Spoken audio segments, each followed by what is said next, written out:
Welcome to the Stewardship Leader Podcast, brought to you by the Christian Stewardship Network.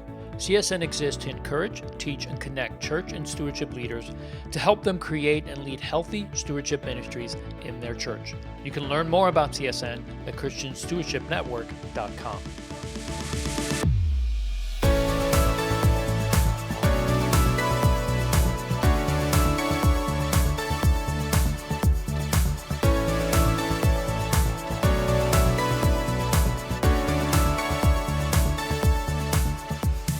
Well, hey everyone, welcome to Stewardship Leader. I'm your host, Leo Sabo, and today I have the pleasure of having Brenda Leisinger on the episode. She is the Director of Generous Life Ministry at Cuyahoga Valley Church in Broadview Heights, Ohio.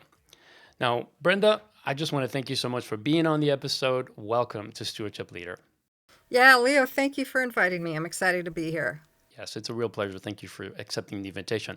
I also want to highlight a couple other things that Brenda does. She has been in stewardship for a long time, but she's also the project director at the Cleveland Leadership Prayer Breakfast and the executive director of the Ohio Stewardship Network.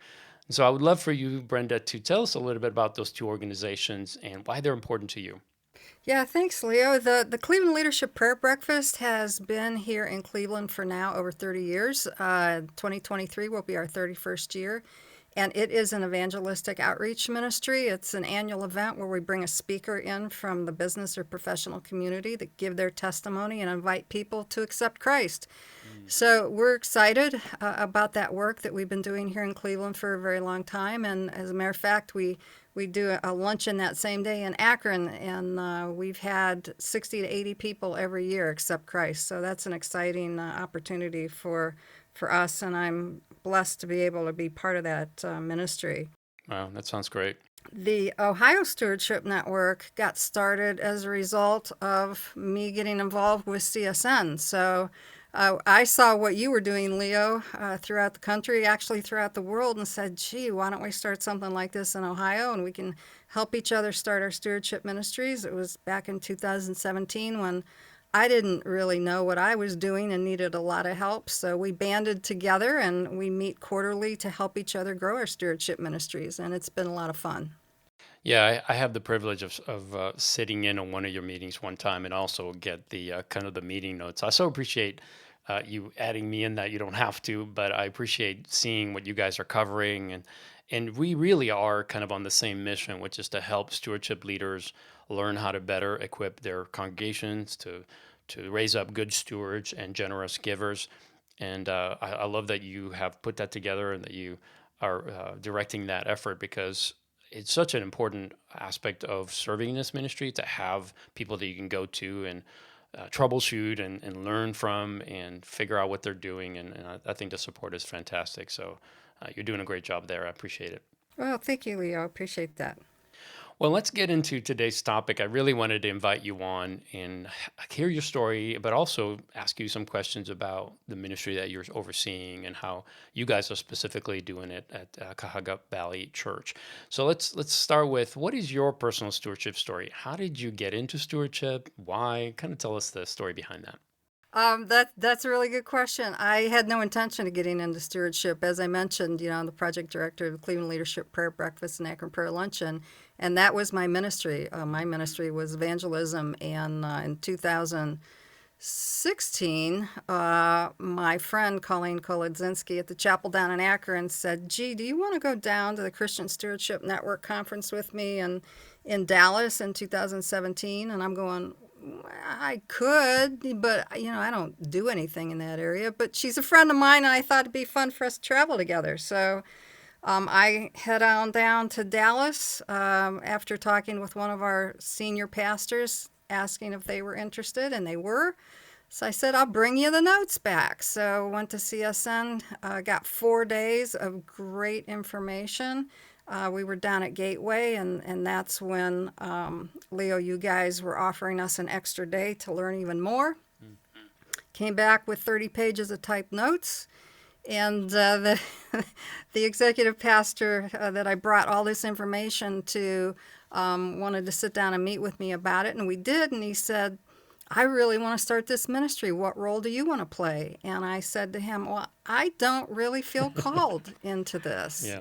And he said to me, well, I'm going to go to the elders and submit your name as the director of the Generous Life Ministry. And I said, well, okay, thinking, it's never going to happen. And a month later, he comes back to me and says, hey, you're the new director of the Generous Life Ministry at Cuyahoga Valley Church. And I found myself actually excited about it. So that's the way I entered into stewardship ministry. And it wasn't a conscious decision on my part. It was definitely a God thing. And he pulled me in, and after being in it for 5 years, without a shadow of a doubt, I know I'm exactly where I need to be. Yeah, that's great. Now, do you feel like the reason you're drawn into it, obviously you weren't looking for a career, you had something going and this wasn't really on your radar per se, but do you feel like it resonated with you because of your experience with finances and how you were doing it yourself, or where did that personal story connect with this position being open and feeling like it's the right thing? Well, it's interesting because, I mentioned Colleen down at the chapel in Akron, and I've known her since I was 18 years old. And so she's been passionate about the work that she's doing at the chapel, and she's talked to me about it for years. And it was just exciting to listen to her and all the stories that she had about the great success at her church. And so I had years of stories hearing about this. And, when I was presented with the opportunity, I happened to be on sabbatical from my regular career and said, gee, why not? I'll give it a shot. And lo and behold, I decided not to go back to my regular career. And I'm in a volunteer staff position at Cuyahoga Valley Church. So, I think it was just really a lot of small steps, and hearing about it over so many years and seeing how excited Colleen was about it, I thought, well, I could probably do this at CVC as well. Hmm. Interesting. You definitely are unique in the way you came into this.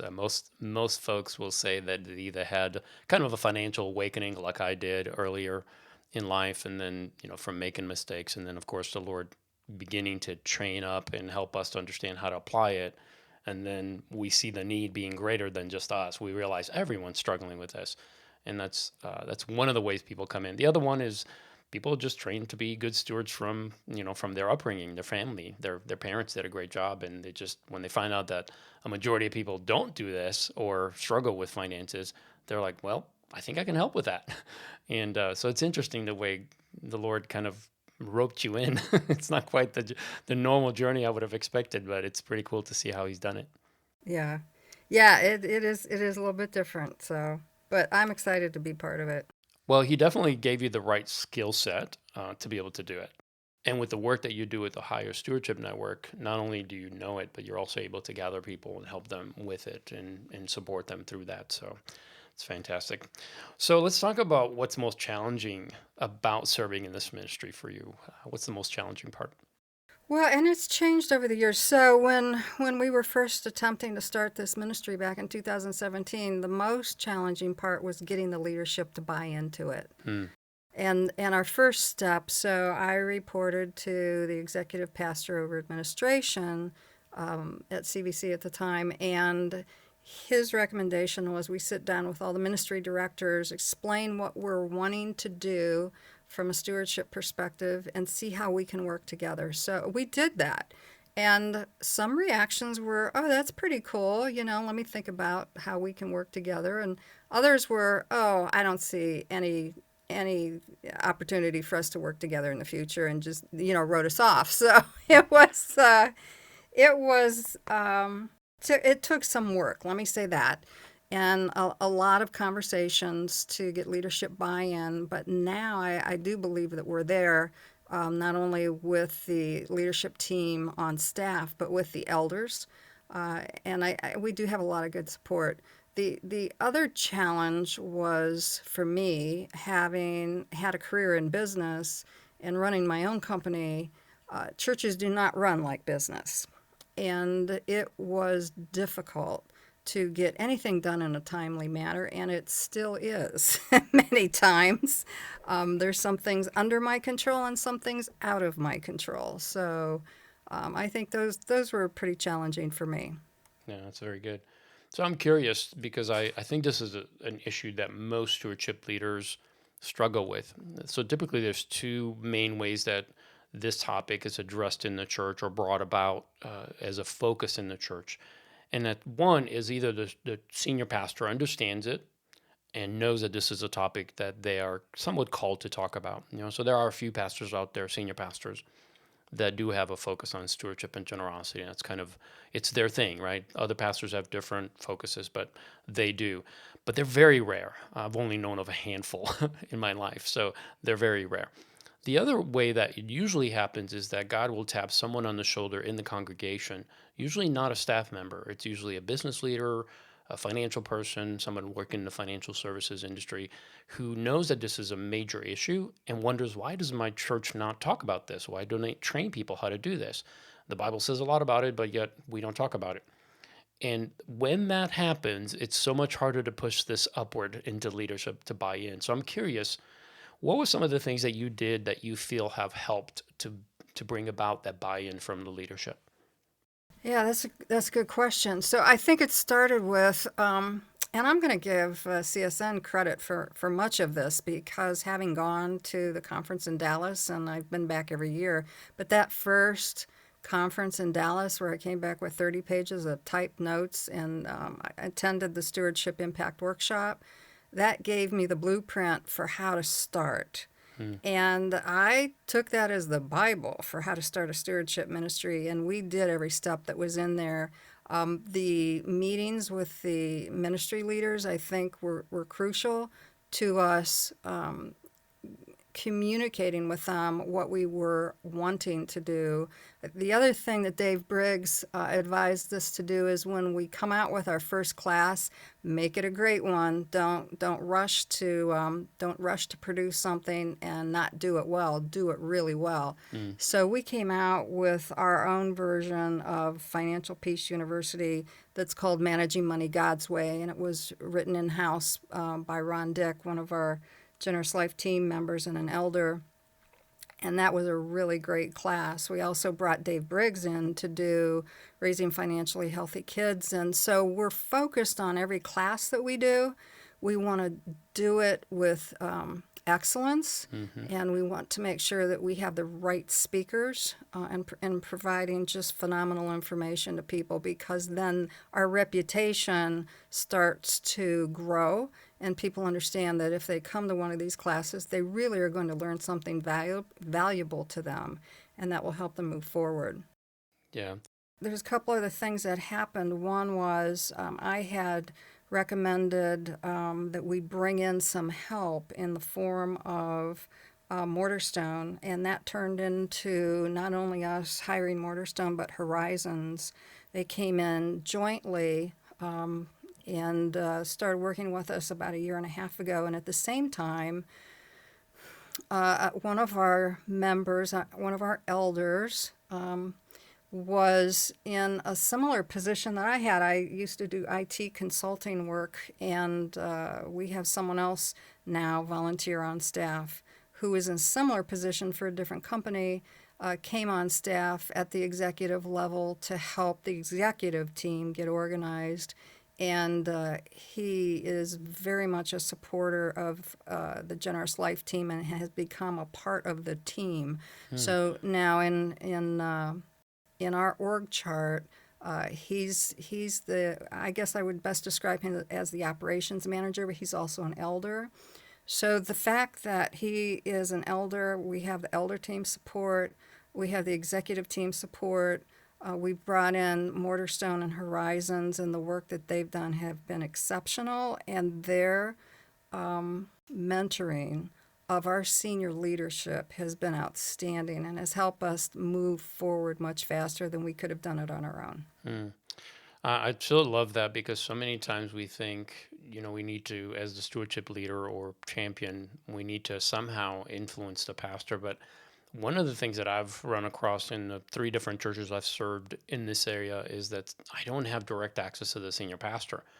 And I'm not likely to build that relationship, not because he's above me or whatever. It's not that at all. It's just we're different season of life, so to speak. So there's not a natural connection. And so I could have a meeting with him. I can share some ideas, but it's just a meeting, and it's not an ongoing relationship where I can influence them. But then bringing some organization that is designed to help the church move forward in some way that the pastor wants to have happen, and then have that mentoring happen through that relationship is a very effective way to help pastors really get something that you as a stewardship leader may know and can communicate, but it's not going to be heard at the same way that it will from someone at that level, whether it's a mentorship or a consultant or some organization that's going to come in.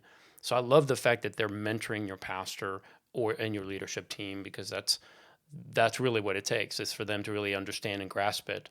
And I'm sure you've tried, but for some reason we're not always able to make that connection and make that communication come across like it should. Well, it's interesting that it works that way, but I knew that because I came out of the consulting world, and I know, having been hired as a consultant, that I will walk into a client, and the client, whoever the executive is, that the client will listen to me. Even though their own people have been telling them exactly the same thing as what I'm saying, Right. they don't listen to their folks. They'll listen Right. to the person that they're paying to give them advice. And so I know that. I lived that for years in my secular career. So I was excited to be able to bring in Waterstone and Horizons. And they, as I said, they've just done an outstanding job of helping to mentor the executive team. Well, I do hope that you're enjoying this conversation, and we're going to come right back to it. But I want to take just a minute to introduce you to one of our ministry partners. CSN's ministry would not be possible without the help of our partners, and frankly, we would want to do it without them. What they offer to churches and church leaders through services, content, and resources that they have is invaluable to building a healthy stewardship ministry and helping their people to become good stewards and generous givers. This episode of the Stewardship Leader podcast is sponsored by Christian Financial Resources. Christian Financial Resources is a not-for-profit organization with a mission of funding ministry, changing lives. Since 1980, hundreds of ministry projects have received funding through CFR. These projects include land acquisitions, loan refinances, and the construction improvement of church buildings, parsonages, schools, and various other facilities operated by those congregations. CFR currently manages more than $750 million in total assets while serving nearly 7,000 investment accounts. In addition to loans and investments, CFR offers stewardship services, donor-advised funds, legacy planning, life income agreements, capital campaigns, and generosity initiatives.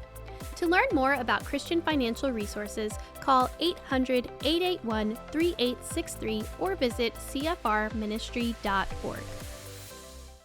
So in regards to the ministry itself, what are you focused on most right now, and what problems are you solving? Well, okay, so our focus this year has been, we've had two big things going on. One is we introduced JOGs, Journey of Generosity Retreats. That has made a huge difference. Now, we haven't, we had 5 JOGs. Let me back up. I attended an online jog along with the operations manager. He and I attended an online jog in December just to feel it out and said, this is phenomenal. We want to bring this to the church. We ran 5 jogs from January to April in person. What I saw, and I measured this just recently, I saw anywhere from a 17% to over 100% increase in giving, and that is regular giving, not one time, as a Wow. result of people attending these jogs. That's great.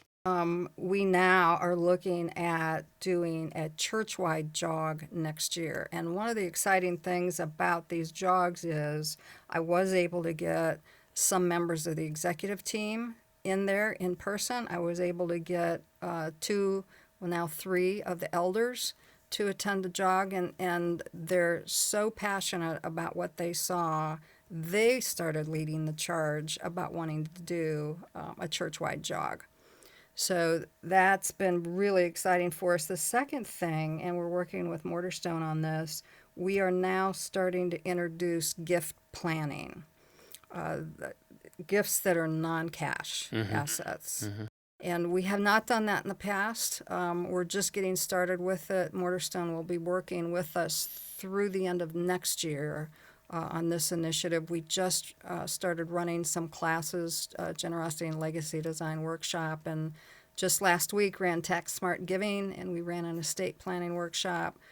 So we're looking to move into non-cash gifts, which I think will help us achieve our goal of increasing giving to the point where we can expand some of our ministries. And that's what it's all about. It's not about raising money, so to speak. It's about ministry. So we're all about discipling people to understand what the Bible says, that we don't own it, that God owns it, and we're just the stewards. And the vision that I get excited about is in Exodus 36, where they're gathering all the materials needed to build the tabernacle to the point where Moses has to give an order to say, to stop giving. We have enough. You've brought enough. We don't know what to do with it all. You have given us too much. That's my vision for CVC. I would love for the senior pastor to stand up in the pulpit and say, church, stop giving. So that's where we're trying to get. That's fantastic. Yeah, it's so true that when you are focusing on raising up good stewards, then generosity will be the outflow of that. But yet sometimes churches focus on the outflow first instead of equipping the saints for the work of ministry. They're just asking them to give a check, and it's such short-sightedness, because by people giving without actually being good stewards, they might give a little bit here and there as they can, but it's short-lived and it's not a lifelong thing. Whereas if we really train up folks to be good stewards and see things the way the scripture defines it, which is that we don't own anything, that we actually get to work with God in the work he's doing, and he entrusts these resources to us, and we're supposed to contribute to that work. And equipping people to live their lives well, to have their finances in order, and then have that surplus to give, that's a long-term strategy where someday there may be a church out there that says, okay, folks, we have everything. Thank you. Please stop giving. Give somewhere else. I would love to see that day. I would too. Yeah, I would love to see some churches say, hey, we did this program and we got more, and we told them that's all we need. Thank you. Stop. I'm not aware of that ever happening in real life outside of the stories and scriptures that we know of, but that would be exciting. All right, so what concerns you the most and what excites you the most about stewardship ministry? Let me talk about what excites me the most. It is seeing changes happen in people. It's walking in. One day I walked in to the lobby of our church, and there was the women's ministry was meeting that day, and a lady from the other side of the foyer area, she points at me and she says, "You helped me get out of debt." I'm going, well, thank you. It wasn't me, but Yeah. and I've had a number of people approach me with those sorts of comments about how much the workshops that we're providing, the information that we're providing, the discipleship that we're giving people, the financial coaching that we're doing is making a difference. And I just want people to, have hearts that are generous regardless of what they have. And we played for our Tax Smart Giving workshop. We opened with the 3-minute video Handful of Rice that talks about a people group in India that's the poorest of the poor. And every day when they cook their meal, they take a handful of rice and they put it in a bucket to donate to the church. And in a year and a half, just doing that, they raised $1.5 million US. So it doesn't take millionaires to fund the kingdom. it takes everybody with a generous heart just to give whatever they have. And all of that together will fuel the ministry. That's what gets me excited about stewardship, is just changing people's hearts. That's really good. Any concerns that you have regarding stewardship? Well, probably my concerns are the same as everybody else's that's in ministry, and that's, having enough staff. And I think I mentioned I'm a non-paid staff person at CVC, and we're actually looking to build that up so that we have more people on staff who are in a position like me where I can work there and not get paid because I've finished my other career. I would love to have more staff that's devoted to me. I don't have any right now. I would like to have some that's devoted to the stewardship ministry. So I think that's a concern for every ministry. They're always understaffed. And then the other thing for us is we are in transition with our senior pastor looking to move back to his home state of California for family reasons. And we're sad to see him go, but excited about the possibilities and that God has planned for him. But that means we have a new lead pastor coming in. Don't know, how they feel about stewardship and generosity, or where their hearts are at regarding that. Yeah. So we've just spent, 5 years working with our leadership team and executive team so that we're all on the same page. And now we have a new leader coming. So that's, we'll see. It's in God's hands, and he's in control. So I'm trusting that the right person will come, and they'll be very supportive of what we're doing. Yeah. Well, I join you in that prayer. I know how difficult it can be. Actually, our church went through that same thing late last year into this year. So our pastor that was part of that church since he was a young man, became a youth pastor, and eventually the senior pastor got called away to a different church in a different state. So, he walked through the process. I knew him personally, so I understood, and everybody agreed that this was a God thing. But it still was difficult to find someone that could step into that role. Fortunately, God did provide that. But I had built 3 years worth of conversations and pouring into him, helping him to understand that this needs to be a more of an emphasis in our church, that we need to teach people on finances. And he was moving along that path. He actually taught a 4-week series on finances the summer before, so last summer, before he left.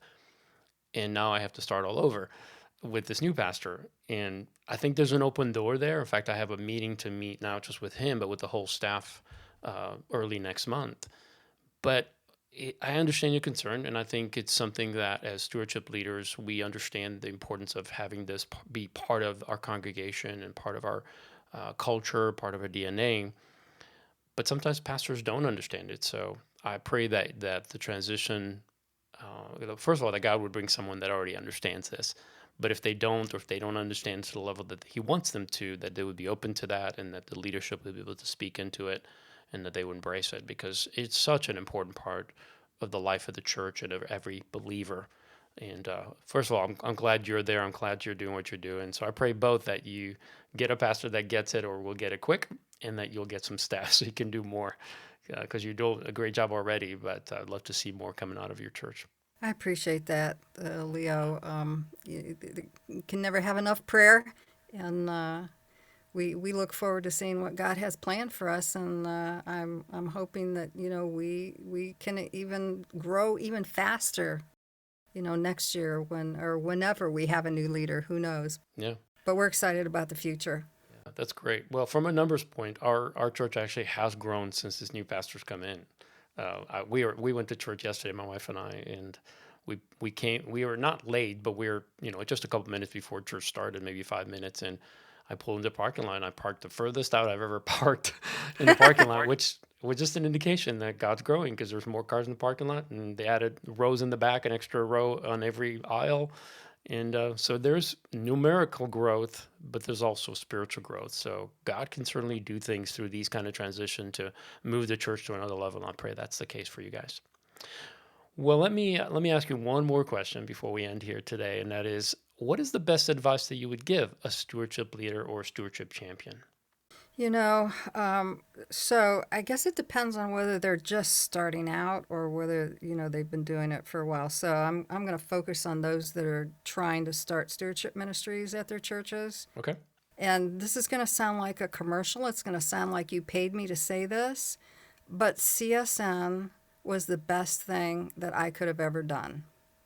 That 4 days down in Dallas in 2017 set me on a path that gave me the opportunity to learn exactly what I needed to do to start a stewardship ministry. And then the second piece of that was when I got home, I intentionally got on the phone and scheduled one-on-one discussions with every member of the board of directors with CSN. Yep. So I could pick their brains and learn about what I needed to do to take the next step forward. And all of you, Leo, you and Dave and Chris and everybody has been so helpful in directing us and giving us advice on what's the next path that I wholeheartedly would endorse CSN as the first step for anyone trying to start a stewardship ministry. Well, you are right. I did not cue you up for that, and I didn't ask you to say anything, but I appreciate just your honesty.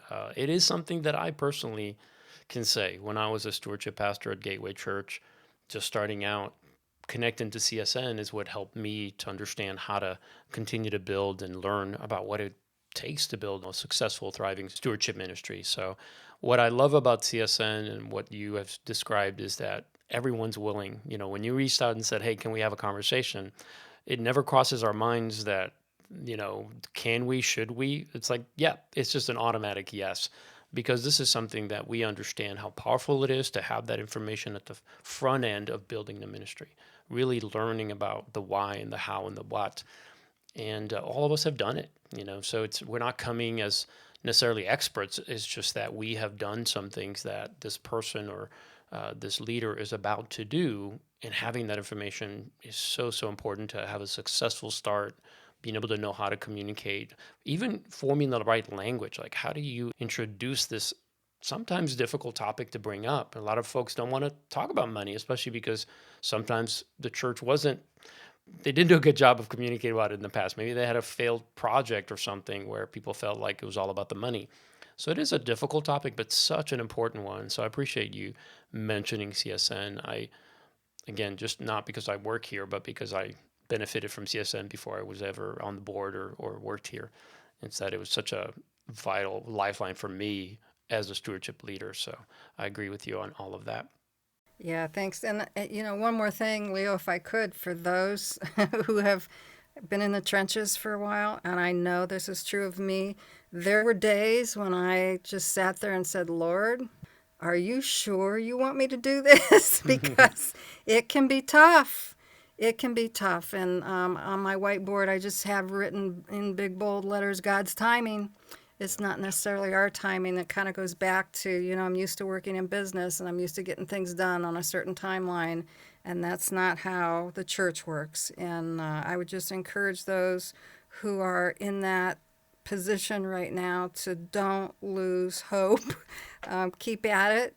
Get on the phone. Call others who are doing the same thing that you're doing. I have a few people that I call on a regular basis to go, hey, here's what I'm dealing with. Talk me through it so I can get through this day and keep going and doing the work that God's called me to do. So yeah, that's good. I just thought about the 3 P's that we need to implement, and that's prayer, patience, and perseverance. That's you could say that about any ministry, and certainly about our walk as faithful followers of Christ. But we need to put prayer first, because it is really God's plan we're trying to pursue, not our own ideas or thoughts or solutions. Second, we need to be patient, because sometimes it takes leaders a while to understand what we've already learned and to catch a vision for it. And then, of course, the perseverance. You can't quit, because this is so important. And I want to just thank you, Brenda, for taking the time to be on this podcast and share your story, because I think it'll encourage folks who are being called into this ministry and God is speaking to them. And as they listen to this will resonate with them, and if they're in that position where they're still trying to influence their leadership to take this more, more mainstream and make it part of the church, they'll be encouraged that that perseverance eventually paid off for you guys and will continue to do so. So thank you for taking the time to be with us. And also that you're not giving back. You started by asking questions, getting benefit from the folks at CSN, but now you're adding to that equation by helping others and running the Ohio Stewardship Network. So you're doing what we were able to help you, and now you're helping others. I'm so grateful for that. Thank you. You're welcome, Leo, and I really appreciate the opportunity to talk to you this morning. It's always exciting for me to talk about the ministry that we have, the Generous Life Ministry, and I hope it's been encouraging to others. No, I'm sure it has. Thank you, Brenda. And thank you for joining us for this episode of Stewardship Leader. If you've enjoyed it and found it valuable, please share it with someone you think would also find it valuable. If you're not yet subscribed to our podcast or left a review, please do so. This will ensure you're automatically receiving the latest content we produce and also help others to find the podcast. And if you want to know more about what CSN is all about and how we can help you and your church create a culture of good stewardship and generosity, go to our website, christianstewardshipnetwork.com. There you will find many resources, our events that Brenda talked about, our annual forum, and how you can become a member of our community. We'd love to be in your corner, helping you and your church develop and implementing a thriving stewardship ministry. Well, thank you again for joining us, and we'll see you next time on Stewardship Leader.